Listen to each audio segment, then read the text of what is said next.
Verdi Sambo kembali memberikan perlawanan terhadap keterangan para saksi yang dihadirkan Jaksa Penuntut Umum di sidang lanjutan kasus pembunuhan berencana Nofriansah Yosua Huta Barat di Pengadilan Negeri Jakarta Selatan, Senin 19 Desember 2022. 5 saksi ahli dihadirkan oleh Jaksa Penuntut Umum. Mereka adalah ahli kriminologi dari Universitas Indonesia Muhammad Mustafa, ahli forensik dan mediko legal Rumah Sakit Bayangkara Pusdokes Polri Farah Primadani Karau, dan ahli dari Pusat Inafis Mabes Polri Eko Wahyu Bintoro. Kemudian ahli forensik dan mediko legal Ade Firmansyah, serta ahli digital forensik dari Direktorat Tindak Pidana Siber Barreskrim Polri Adi Setia.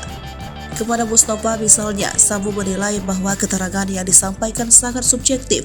Menurut dia, Mustafa hanya menilai suatu peristiwa berdasarkan kronologi yang disampaikan penyidik kepolisian semata, tidak melihat kronologi versi Sambo dan lain-lain. Sambo bahkan menuding bahwa penyidik kepolisian ingin menjerat semua orang yang ada di rumah dinasnya pada saat itu sebagai tersangka. Sementara itu, Sambo turut meminta agar Farah menegaskan bahwa tak ada penyiksaan terhadap Brigadir J.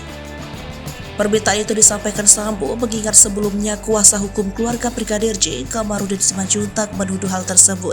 Permintaan itu juga disampaikan lantaran Farah juga menjelaskan bahwa hanya ada luka bekas tembakan senjata api. Namun ketika ditanya mengenai luka bekas penganiayaan, Farah enggan menjawab klasifikasi penganiayaan yang ditanyakan kuasa hukum Verdi Sambo. Sambo merespon keterangan itu dan mendesak agar para ahli bisa menegaskan tak ada luka penyiksaan yang terjadi.